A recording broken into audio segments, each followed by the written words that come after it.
നമസ്കാരം, ഞാൻ ഡോക്ടർ ഭാഗ്യ Q&B health കെയറിലെ Ayurveda ഡോക്ടറാണ്. ഡയബറ്റീസ് ഒക്കെ ഉള്ള ആളുകൾ വളരെ കോമൺ ആയിട്ട് അവരുടെ ഭക്ഷണത്തിലും അതുപോലെ തന്നെ അവർ ചിട്ടയായിട്ടുള്ളൊരു ലൈഫ് സ്റ്റൈൽ ആയിരിക്കും ഫോളോ ചെയ്യുന്നുണ്ടാവുക. അതായത് മെയിനായിട്ടും അവർ ഡയറ്റിലായിരിക്കും കോൺസെൻട്രേഷൻ കൊടുക്കുന്നുണ്ടാവുക. കാരണം എല്ലാവർക്കും തന്നെ അറിയാം പ്രോപ്പർ ആയിട്ടുള്ളൊരു ഡയറ്റും എക്സസൈസും ഒക്കെ ഉണ്ടെങ്കിൽ തന്നെ ഈ ഡയബറ്റീസിനെ നമുക്ക് കംപ്ലീറ്റ് ആയിട്ട് മാറ്റിയെടുക്കാൻ വേണ്ടിയിട്ട് സാധിക്കുള്ളൂ. മെഡിക്കേഷൻസ് കഴിക്കുന്ന ആളുകളാണെങ്കിൽ അത് ഫോളോ ചെയ്ത് അതിൻ്റെ കൂടെ തന്നെ ഡയറ്റും എക്സസൈസും ഒക്കെ ചെയ്യുന്നുണ്ടായിരിക്കാം. അതുപോലെ തന്നെ അവരവരുടെ ലൈഫിൽ എപ്പോഴൊക്കെയാണ് സ്ട്രെസ് ഫ്രീ ആയിട്ടിരിക്കുന്നത് ആ ഒരു ഘട്ടത്തിലും അവരുടെ ഡയബറ്റീസ് ലെവലൊക്കെ അവർക്ക് കുറച്ചെടുക്കാൻ വേണ്ടി സാധിക്കും. നിങ്ങൾ ഈ ഒരു അസുഖം വന്നതുകൊണ്ട് ഒരുപാട് സ്ട്രെസ് അടിച്ചിട്ട് എനിക്ക് ഡയബറ്റീസ് ഉണ്ട്, ഞാനിപ്പോൾ ഇൻസുലിൻ ആണ് വെക്കുന്നത് അല്ലെങ്കിൽ മെഡിസിൻസ് ആണ് കഴിക്കുന്നത് എന്നിങ്ങനെ ആ ഒരു അസുഖത്തിനെ കുറിച്ച് എപ്പോഴും നമ്മളിങ്ങനെ പറഞ്ഞിരിക്കുകയാണെങ്കിൽ ആ ഒരു അസുഖം അതിൻ്റെ ഒരു നോർമൽ റേഞ്ചിലോട്ട് വരുന്നത് നമുക്ക് കാണാൻ വേണ്ടിയിട്ട് ഒരിക്കലും സാധിക്കില്ല. അതായത് നമ്മുടെ ഈ ഒരു ഡെയിലി ലൈഫിൽ നമ്മൾ ശ്രദ്ധിക്കേണ്ട കുറച്ച് കാര്യങ്ങളുണ്ട്. നിങ്ങൾ രാവിലെ എഴുന്നേറ്റ് ബ്രേക്ക്ഫാസ്റ്റ് കഴിച്ചു, മെഡിസിൻസ് കഴിച്ചു, നിങ്ങളുടെ ജോലിക്ക് പോയി, ജോലിയിൽ ഒരുപാട് സ്ട്രെസ്സും ടെൻഷനും ഒക്കെ ഉണ്ടായിരിക്കും, അത് കഴിഞ്ഞു, വൈകുന്നേരം വന്നു. ആസ് യൂഷ്വൽ നമ്മൾ എല്ലാ ദിവസവും ചെയ്യുന്ന കാര്യങ്ങൾ ഇത് തന്നെയായിരിക്കാം. പക്ഷെ നമുക്ക് എപ്പോഴും ഡയബറ്റീസ് മാത്രമല്ല വേറെ എന്ത് അസുഖങ്ങളുള്ള ആളുകളാണെങ്കിലും അവരുടെ ഒരു ഡേ സ്റ്റാർട്ട് ചെയ്യുന്നത് എപ്പോഴും ഒരു പോസിറ്റീവ് എനർജിയോട് കൂടി നമ്മളത് സ്റ്റാർട്ട് ചെയ്യുന്നുണ്ടെങ്കിൽ നമുക്ക് ആ ഒരു അസുഖത്തിനെ ഈസി ആയിട്ട് തന്നെ റിവേഴ്സ് ചെയ്യാൻ വേണ്ടിയിട്ട് സാധിക്കും. അതായത് ഇന്നത്തെ വീഡിയോയിലൂടെ ഞാൻ പറയുന്നത് നിങ്ങൾ ഒരു ദിവസം ശ്രദ്ധിക്കേണ്ട കാര്യങ്ങൾ, നിങ്ങൾ ഭക്ഷണത്തിൽ എന്തൊക്കെ ശ്രദ്ധിക്കണം, അതുപോലെ തന്നെ നിങ്ങൾ അല്ലാതെ നമ്മുടെ ലൈഫ് സ്റ്റൈൽ അല്ലെങ്കിൽ നമ്മുടെ ആ ഒരു ലൈഫ് സ്റ്റൈലിൽ എന്തൊക്കെ ചേഞ്ചസ് നമ്മൾ വരുത്തണം എന്നതിനെ കുറിച്ചിട്ടാണ്. നോർമലി നമ്മൾ എല്ലാവരും തന്നെ ഒരു രാവിലെ ഒരു 5-നും 6-നും ആ ഒരു ടൈമിലൊക്കെ എപ്പോഴും എഴുന്നേൽക്കാൻ വേണ്ടിയിട്ട് ശ്രദ്ധിക്കുക. അതുപോലെ തന്നെ എല്ലാ ദിവസവും ചിലപ്പോൾ നമുക്ക് സ്ട്രെസ് ഫ്രീ ആയിരിക്കണം എന്നില്ല, നമുക്ക് ഹാപ്പിനെസ് ഉള്ള ദിവസങ്ങളും ഉണ്ടായിരിക്കാം, ഹാപ്പിനെസ് ഇല്ലാത്ത ദിവസങ്ങളും ഉണ്ടായിരിക്കാം. അപ്പം എന്നാലും മാക്സിമം നമ്മൾ ആ ഒരു സ്ട്രെസ്സ് കുറച്ചുകൊണ്ട് വരാൻ വേണ്ടിയിട്ട് നോക്കണം. അതായത് നിങ്ങളൊരു 5-6 ആ ഒരു ടൈമിലൊക്കെ നിങ്ങൾ എല്ലാ ദിവസവും നിങ്ങളുടെ ആ ഒരു റൂട്ടീൻ കൊണ്ടുവരിക. ചിലപ്പോൾ നമുക്ക് എല്ലാവർക്കും മടി ഉണ്ടായിരിക്കാം, ജോലിക്ക് പോകാൻ മടിയുള്ള ആളുകളുണ്ടായിരിക്കാം, ഈ ഷുഗറൊക്കെ ഉള്ള ആളുകളിൽ അവർക്ക് എന്തും ചെയ്യാനൊരു മടിയായിരിക്കും. അപ്പം ഇങ്ങനെയുള്ള ആളുകൾ കുറച്ചും കൂടി ഒന്ന് ഉന്മേഷമാവാൻ അല്ലെങ്കിൽ ഒന്ന് ഉഷാറാവാൻ വേണ്ടിയിട്ട് ഒരു രാവിലെ ഒരു 5-നോ 6-നോ ഇടയ്ക്കൊക്കെ ആയിട്ട് എഴുന്നേൽക്കാൻ വേണ്ടിയിട്ട് നോക്കുക. എന്നിട്ട് എഴുന്നേറ്റ് കഴിഞ്ഞ പാടെ തന്നെ നമുക്ക് പ്രഭാത കർമ്മങ്ങളൊക്കെ ചെയ്യാനുണ്ടായിരിക്കാം. അതെല്ലാം ഫോളോ ചെയ്തതിന് ശേഷം നിങ്ങൾ എന്ത് ചെയ്യുക, ഏതെങ്കിലും ഒരു വാമപ്പ് ചെയ്യുക, അല്ലെങ്കിൽ എന്തെങ്കിലും പ്രാണായാമാസ് ചെയ്യുക, യോഗാസ് ചെയ്യുക. നിങ്ങൾ എക്സസൈസ് എന്താണെങ്കിലും ചെയ്യണം. അപ്പോൾ എക്സസൈസ് ചെയ്യാൻ പോകുന്നതിൻ്റെ മുൻപായിട്ട് നിങ്ങൾ ഈ ഒരു വാമപ്പോ പ്രാണായാമാസോ ഒക്കെ ജസ്റ്റ് ഒന്ന് ഫോളോ ചെയ്യുക. ഇങ്ങനെയൊക്കെ ഫോളോ ചെയ്യുന്നുണ്ടെങ്കിൽ രാവിലെ തന്നെ നമ്മൾ കുറച്ചും കൂടി ഒന്ന് പോസിറ്റീവായിട്ടിരിക്കും, നമ്മുടെ മൈൻഡൊക്കെ കുറച്ചും കൂടി ഒന്ന് ഉഷാറാവും രാവിലെ തന്നെ ഈ കാര്യങ്ങളൊക്കെ ചെയ്യുന്ന സമയത്ത്. അപ്പം നിങ്ങൾ ഇങ്ങനെയൊക്കെ ചെയ്ത് കഴിഞ്ഞിട്ട് എന്ത് ചെയ്യാം, എല്ലാ ദിവസവും വെള്ളം കുടിക്കുന്ന ആളുകളൊക്കെ ഉണ്ടായിരിക്കാം, ചില ആളുകൾ ഡയറക്റ്റ് ടീ എടുക്കുന്ന ആളുകളുണ്ടായിരിക്കും. അപ്പം ടീ ഒക്കെ എടുക്കുന്നുള്ള ആളുകളൊക്കെ ആണെങ്കിൽ ആ ഒരു ശീലമൊക്കെ നമുക്ക് മാക്സിമം കുറച്ചുകൊണ്ട് വരുന്നത് കുറച്ചുകൂടി നല്ലതായിരിക്കും. അല്ലെങ്കിൽ നിങ്ങൾക്ക് ഹെൽത്തി ആയിട്ടുള്ള ഏതെങ്കിലും ഒരു ടീ എടുക്കാം, ഗ്രീൻ ടീ പോലുള്ള അല്ലെങ്കിൽ ബുള്ളറ്റ് പ്രൂഫ് കോഫി പോലെ അങ്ങനെ എന്തെങ്കിലുമൊക്കെ നിങ്ങൾക്ക് ട്രൈ ചെയ്യുന്നതുകൊണ്ട് വലിയ പ്രശ്നമില്ല. പക്ഷേ ഹെൽത്തി ആയിട്ടുള്ള എന്തെങ്കിലും രാവിലെ കുടിക്കുന്നത് നോക്കുക. അപ്പം അല്ലെങ്കിൽ നിങ്ങൾ വെറും ജസ്റ്റ് ഒരു 1 ഗ്ലാസ് കുറച്ച് ഇളം ചൂടുവെള്ളമാണ് കുടിക്കുന്നതെങ്കിലും അത് എപ്പോഴും നന്നായിരിക്കും. അപ്പം അങ്ങനെ ഒരു ഇളം ചൂടുവെള്ളം നിങ്ങൾ കുടിക്കുക, വാമപ്പ് നിങ്ങൾ ഫോളോ ചെയ്യുക, എക്സസൈസ് നിങ്ങൾ ചെയ്യുന്നുണ്ടെങ്കിൽ നമുക്ക് നല്ലൊരു മോഷനും കൂടി ഉണ്ടായിരിക്കും. അതായത് നമുക്ക് നല്ലൊരു മലശോധന ഉണ്ടായിരിക്കും. ഇങ്ങനെ നല്ലൊരു മലശോധന ഉണ്ടെങ്കിൽ തന്നെ നമ്മുടെ ഒരുവിധ അസുഖങ്ങളൊക്കെ കുറച്ച് കുറയുന്നത് പോലെ അല്ലെങ്കിൽ നമുക്ക് ആ ഒരു ദിവസം കുറച്ചും കൂടി ഒരു ഉണർവ് ഉണ്ടാകുന്നത് നമുക്ക് നോട്ട് ചെയ്യാൻ വേണ്ടിയിട്ട് സാധിക്കും. അപ്പോൾ രാവിലെ തന്നെ എഴുന്നേറ്റിട്ട് നിങ്ങൾ ഈ കാര്യങ്ങളൊക്കെ ചെയ്യുക. പിന്നെ നമുക്ക് റീഡിങ് എന്തെങ്കിലും ന്യൂസ് പേപ്പറോ കാര്യങ്ങളൊക്കെ റീഡ് ചെയ്യാനുണ്ടായിരിക്കും, അതൊക്കെ ചെയ്യുക. നിങ്ങൾ നന്നായിട്ട് ഫ്രഷ് ആയിട്ട് വന്നതിന് ശേഷം ഞാൻ നേരത്തെ പറഞ്ഞതുപോലെ എന്തെങ്കിലും ഒരു കോഫിയോ അല്ലെങ്കിൽ ബുള്ളറ്റ് പ്രൂഫ് കോഫിയോ ഇല്ലെങ്കിൽ ഗ്രീൻ ടീയോ ഒക്കെ എടുക്കാൻ വേണ്ടിയിട്ട് നോക്കുക. അപ്പം എല്ലാ ദിവസവും നിങ്ങൾ സെയിം ബ്രേക്ക്ഫാസ്റ്റ് തന്നെ കഴിക്കുന്ന സമയത്ത് നമുക്ക് എല്ലാവർക്കും ആണെങ്കിലും ഒരു മടുപ്പുണ്ടായിരിക്കും. നോർമലി നമ്മളിപ്പോൾ മലയാളികളുടെ വീട്ടിലൊക്കെ ആണെങ്കിൽ പുട്ട്, പത്തിരി, ദോശ, ഇഡ്ഡലി ഇങ്ങനെയുള്ള ഭക്ഷണങ്ങളൊക്കെയാണ് അധികം ഉണ്ടാകുന്നത്. ഇപ്പോൾ ഒരു ഡയബറ്റീസ് പേഷ്യൻ്റ് ഒക്കെ ആകുന്ന സമയത്ത് അവർക്ക് അരിയാഹാരം കുറയ്ക്കുന്നത് എപ്പോഴും നല്ലതാണ്. അപ്പം അരിയാഹാരം കുറച്ച് കഴിഞ്ഞാൽ ക്ഷീണം ഉണ്ടാവില്ലേ എന്നുള്ളൊരു ചോദ്യം വരും. അപ്പം അരിയാഹാരത്തിൽ നിന്ന് മാത്രമല്ല നമ്മുടെ ശരീരത്തിൽ നിന്നും എനർജി കിട്ടുന്നത്. നിങ്ങൾ നല്ല പ്രോട്ടീൻസ് കഴിക്കുന്നതും നല്ല കൊഴുപ്പ് എടുക്കുന്നതൊക്കെ നമ്മുടെ ബോഡിക്ക് നല്ല രീതിയിൽ എനർജി കൊടുക്കാറുണ്ട്. അപ്പം നല്ല പ്രോട്ടീൻസ് ആയിട്ട് നിങ്ങൾക്കൊരു 2 എഗ്ഗ് നിങ്ങൾക്ക് ഡയബറ്റീസ് പേഷ്യൻസിന് 2 എഗ്ഗോളം രാവിലെ നിങ്ങൾക്ക് എടുക്കാവുന്നതാണ്. ഇല്ലെങ്കിൽ നിങ്ങൾ ഒരു എഗ്ഗും 2 എഗ്ഗിൻ്റെ വൈറ്റ് പോർഷനും കൂടി എടുക്കുക. അപ്പം ഒരു ഫുൾ എഗ്ഗും 2 എഗ്ഗിൻ്റെ വൈറ്റ് പോർഷനും ഈ ഒരു രീതിയിൽ നിങ്ങൾക്ക് എന്ത് ചെയ്യാം, രാവിലെ ഒരു നല്ലൊരു ബ്രേക്ക്ഫാസ്റ്റ് ഓപ്ഷനായിട്ട് ഒന്നെടുക്കാം.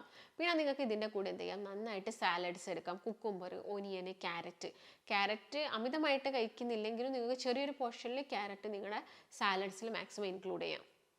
ഇതിലോട്ട് നിങ്ങൾക്ക് എന്ത് ചെയ്യാം, ഒലീവ് ഓയിലൊക്കെ ഉള്ള ആളുകളാണെങ്കിൽ ഒലീവ് ഓയിലൊക്കെ ആഡ് ചെയ്യുക. അപ്പോൾ ഒലീവ് ഓയിലൊന്നും ഇല്ലെങ്കിൽ നിങ്ങൾ അത് ആഡ് ചെയ്യേണ്ട ആവശ്യകതയൊന്നുമില്ല. പിന്നെ നിങ്ങൾക്ക് എന്ത് കഴിക്കാം, നേന്ത്രപ്പഴം നമുക്ക് എല്ലാവർക്കും അറിയുന്നതാണ്. അത് നിങ്ങൾക്ക് പുഴുങ്ങിയിട്ട് നിങ്ങൾക്ക് എന്ത് ചെയ്യാം, ഹാഫായിട്ട് എടുക്കാം, ഇല്ലെങ്കിൽ ഫുള്ളായിട്ട് കഴിക്കാവുന്നതൊക്കെയാണ്. അപ്പം ഇതൊക്കെ മെയിനായിട്ട് കഴിക്കാം. അപ്പോൾ ഇഡ്ഡലി ദോശയൊക്കെ ഉണ്ടാക്കുന്ന ആളുകളാണെങ്കിൽ കംപ്ലീറ്റ് ആയിട്ട് നമുക്ക് ഇഡ്ഡലി ദോശ ഒന്നും അവോയ്ഡ് ചെയ്യേണ്ട ആവശ്യകതയില്ല. നിങ്ങൾക്ക് മാക്സിമം ഒരു 1-2 ഇഡ്ഡലി, അതുപോലെ തന്നെ മാക്സിമം 1-2 ദോശ നിങ്ങൾക്ക് കഴിക്കാം. അതിൻ്റെ കൂടെ നിങ്ങളൊരു ഷുഗറുള്ള ചായയൊക്കെ എടുക്കുന്നുണ്ടെങ്കിൽ അതൊക്കെ നിങ്ങൾ എന്ത് ചെയ്യുക, പാടെ ഒഴിവാക്കുക. പിന്നെ ചിലപ്പോൾ നിങ്ങൾക്ക് മെഡിക്കേഷൻസും കാര്യങ്ങളൊക്കെ കഴിക്കേണ്ടി വരും. അപ്പോൾ അത് കഴിഞ്ഞാൽ എന്ത് ചെയ്യാം, അതായത് ഒരു 6 നേരമായിട്ട് നിങ്ങൾ ഭക്ഷണം കഴിക്കുക. ഒരുമിച്ച് കുറേ ഭക്ഷണം കഴിക്കുന്നതിന് പകരം നിങ്ങളുടെ ഇൻസുലിനെ ആക്റ്റീവ് ആക്കാൻ വേണ്ടിയിട്ട് 6 നേരമായിട്ട് നിങ്ങൾ ഫുഡ് കഴിക്കുക. അത് കഴിഞ്ഞിട്ട് നമുക്കൊരു 10 മണിയൊക്കെ ആവുന്ന സമയത്ത് നമുക്ക് എന്തെങ്കിലും നട്ട്സൊക്കെ എടുക്കാം.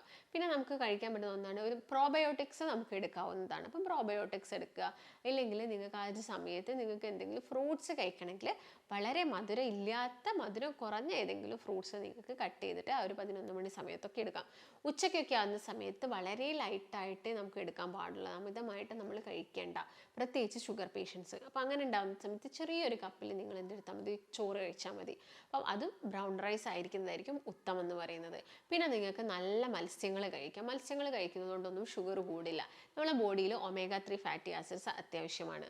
അതുകൊണ്ട് നിങ്ങൾക്ക് ചെറുമത്സ്യങ്ങളായിട്ടോ ഇല്ലെങ്കിൽ കുറച്ച് വലിയ മത്സ്യമാണെങ്കിലും വലിയ പ്രശ്നമില്ല. നിങ്ങളത് എന്ത് ചെയ്താൽ ഫ്രൈ ചെയ്യാതിരുന്നാൽ മതി, ഓയിലിൽ ഓവറായിട്ട് ഫ്രൈ ആക്കാതിരുന്നാൽ മതി. ജസ്റ്റ് നിങ്ങൾക്കത് ഗ്രില്ല് ചെയ്ത് അല്ലെങ്കിൽ നിങ്ങൾക്ക് കറി വെച്ചിട്ടൊക്കെ നിങ്ങൾക്ക് ഫിഷ് നിങ്ങൾക്ക് കഴിക്കാവുന്നതാണ്. കാരണം നമ്മുടെ ബോഡിയിൽ അതിൽ നിന്നും കിട്ടുന്ന ഫാറ്റും നല്ല കൊഴുപ്പുകളൊക്കെ നമ്മുടെ ബോഡിക്ക് അത്യാവശ്യമാണ്. അതുകൊണ്ടാണ് ഫിഷ് കഴിക്കാൻ വേണ്ടിയിട്ട് പറയുന്നത്.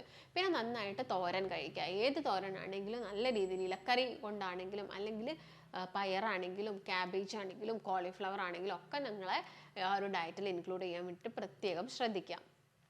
ഈവനിങ് ഒക്കെ ആവുന്ന സമയത്ത് എന്ത് സ്നാക്സ് കഴിക്കണം എന്നുള്ളതായിരിക്കും ഈ ഡയബറ്റീസ് പേഷ്യൻസിന് ഉണ്ടാവുന്നത്. അപ്പോൾ അവർക്കൊക്കെ ആണെങ്കിൽ ഈ നിലക്കടലയൊക്കെ ചെറിയൊരു പിടിയൊക്കെ അവരുടെ ഡയറ്റിൽ ഇൻക്ലൂഡ് ചെയ്യുന്നത് നല്ലതാണ്. അതുപോലെ തന്നെ ഇപ്പോൾ ഫ്രൂട്ട്സ് എടുക്കുന്ന ആളുകളാണെങ്കിൽ നിങ്ങൾക്ക് ചെറിയൊരു എമൗണ്ടിൽ ഫ്രൂട്ട്സ് എപ്പോഴും ഒരു 6 മണിക്ക് മുൻപായിട്ട് കഴിക്കുന്നതാണ് നല്ലത്. അപ്പോൾ നിങ്ങൾ ഒരു ഡേ ഇത്ര ഫ്രൂട്ട്സ് കഴിക്കാൻ ഉദ്ദേശിച്ചിട്ടുണ്ടെങ്കിൽ അതിനൊരു ഹാഫ് പോർഷൻ നിങ്ങൾ രാവിലെ കഴിക്കുക, നെക്സ്റ്റ് ഹാഫ് പോർഷൻ ഈവനിങ് കഴിക്കുക. അതുപോലെ തന്നെ നിങ്ങൾക്കിപ്പം ചായക്കടികളൊക്കെ ആണെങ്കിൽ നിങ്ങളെ വീട്ടിലുണ്ടാക്കുന്നതൊക്കെ ആണെങ്കിൽ ഒക്കേഷണലി എപ്പോഴെങ്കിലും ഒന്നും കഴിക്കുന്നതുകൊണ്ടൊന്നും യാതൊരു പ്രശ്നവുമില്ല. പിന്നെ മാക്സിമം ഓയിലിൽ ബേക്ക് ചെയ്ത് കഴിക്കുന്നത് മാക്സിമം ഒഴിവാക്കുന്നതാണ് എപ്പോഴും നല്ലത്. ഇല്ലെങ്കിൽ നിങ്ങളിപ്പം അവിൽ കുഴച്ചതൊക്കെ ആണെങ്കിൽ ചെറിയൊരു പോർഷൻ നമുക്ക് അവിൽ കുഴച്ചതൊക്കെ നമുക്ക് കഴിക്കാവുന്നതാണ്. അവലാണെങ്കിലും അരിയാണ്, എന്നാലും വലിയൊരു എമൗണ്ടിൽ എല്ലാ ദിവസവും കഴിക്കാതിരുന്നാൽ മതി. ഈ ഒരു കാര്യങ്ങൾ നിങ്ങൾ പ്രത്യേകം ശ്രദ്ധിക്കുക. അപ്പോൾ ഈവനിങ് സ്നാക്സ് ചെറിയ എന്തെങ്കിലും രീതിയിലുള്ള സ്നാക്സുകളും കാര്യങ്ങളും, ഇല്ലെങ്കിൽ രാവിലെ നിങ്ങൾ പഴം കഴിക്കാത്ത ആളുകളാണെങ്കിൽ ഈവനിങ് നിങ്ങൾക്ക് നേന്ത്രപ്പഴം പുഴുങ്ങിയിട്ട് എടുക്കാവുന്നതാണ്. ഡേറ്റ്സ് ഒക്കെ ആണെങ്കിൽ മാക്സിമം ഈ സിറപ്പിലിട്ട് വെക്കുന്ന ഡേറ്റ്സ് ഒക്കെ ആയതുകൊണ്ട് മാക്സിമം ഡയറ്റിൽ ഇൻക്ലൂഡ് ചെയ്യേണ്ട ആവശ്യകതയില്ല. പിന്നെ നൈറ്റൊക്കെ ആവുന്ന സമയത്ത് ഇപ്പോൾ ചപ്പാത്തി കഴിക്കുന്ന ആളുകളുണ്ടായിരിക്കും. അങ്ങനെയാണെങ്കിൽ നിങ്ങൾക്ക് ചപ്പാത്തി എടുക്കാവുന്നതാണ്. മാക്സിമം 2 ചപ്പാത്തി, അതിൽ കൂടാൻ പാടില്ല. ഡയബറ്റീസ് പേഷ്യൻസ് പ്രത്യേകം ശ്രദ്ധിക്കേണ്ടത് അവരുടെ അരി ആഹാരത്തിലും അതുപോലെ തന്നെ ഷുഗറിലും നല്ലൊരു കൺട്രോളർ ഉണ്ടെങ്കിൽ തന്നെ മെഡിസിൻസ് കഴിച്ച് നിങ്ങൾ ഇപ്പോൾ ഡയറ്റ് എടുത്തു എക്സസൈസ് ചെയ്യുന്നുണ്ട്, നമുക്ക് പെട്ടെന്ന് തന്നെ ഷുഗർ നോർമലാക്കാൻ സാധിക്കും.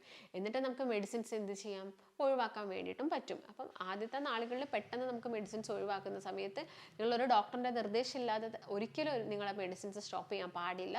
നിങ്ങളുടെ ഡോക്ടറിൻ്റെ നിർദ്ദേശപ്രകാരം അവർ തന്നെ നിങ്ങളെ മെഡിസിൻസ് കട്ട് ചെയ്ത്, അതായത് അതിൻ്റെ ഡോസ് അവർ കുറച്ച് തരും നിങ്ങളെ ഡയബറ്റീസ്, അതായത് നിങ്ങളുടെ ആ ഒരു ലെവൽ നോർമൽ ആണെങ്കിൽ. അപ്പോൾ നിങ്ങൾ എന്ത് ചെയ്യണം, എല്ലാ തവണയും ഹെൽത്ത് ചെക്കപ്പും കൂടി ഇതിൻ്റെ കൂടെ നോക്കണം. അതായത് നിങ്ങളൊരു 3 മന്ത് കൂടുന്ന സമയത്ത് HbA1c ടെസ്റ്റ് ചെയ്യുക, ആവറേജ് ഗ്ലൂക്കോസിൻ്റെ കണക്കെടുക്കുക, അതുപോലെ തന്നെ ഫാസ്റ്റിംഗ് ചെയ്യുക. പിന്നെ റെഗുലറായിട്ട് നിങ്ങൾക്കിപ്പോൾ വീട്ടിലൊക്കെ ഗ്ലൂക്കോമീറ്ററൊക്കെ ഉള്ള ആളുകളാണെങ്കിൽ നിങ്ങൾ റെഗുലറായിട്ടുള്ള ഈ ഷുഗർ ഒന്ന് ചെക്ക് ചെയ്തിട്ട് എത്രത്തോളം ഉണ്ട് എന്നുള്ള കാര്യങ്ങളൊക്കെ മനസ്സിലാക്കാം. അപ്പം ഇങ്ങനെയൊക്കെ ചെക്ക് ചെയ്യുന്ന സമയത്ത് നമ്മൾ കറക്റ്റായിട്ട് മോണിറ്റർ ചെയ്യുന്നുണ്ട്, ഭക്ഷണത്തിൽ ശ്രദ്ധിക്കുന്നുണ്ട്, ഹെൽത്തി ആയിട്ട് നമ്മുടെ ബോഡിക്ക് ക്ഷീണമൊന്നുമില്ലാത്ത രീതിയിലുള്ള ഫുഡുകളൊക്കെ കഴിക്കുന്നുണ്ടെങ്കിൽ നമുക്ക് ഈ ഡയബറ്റീസ് ഒന്നും പെട്ടെന്നൊന്നും ഷൂട്ടാവുകയും മറ്റുള്ള കോംപ്ലിക്കേഷൻസ് ഒന്നും ഉണ്ടാക്കുകയും ചെയ്യില്ല.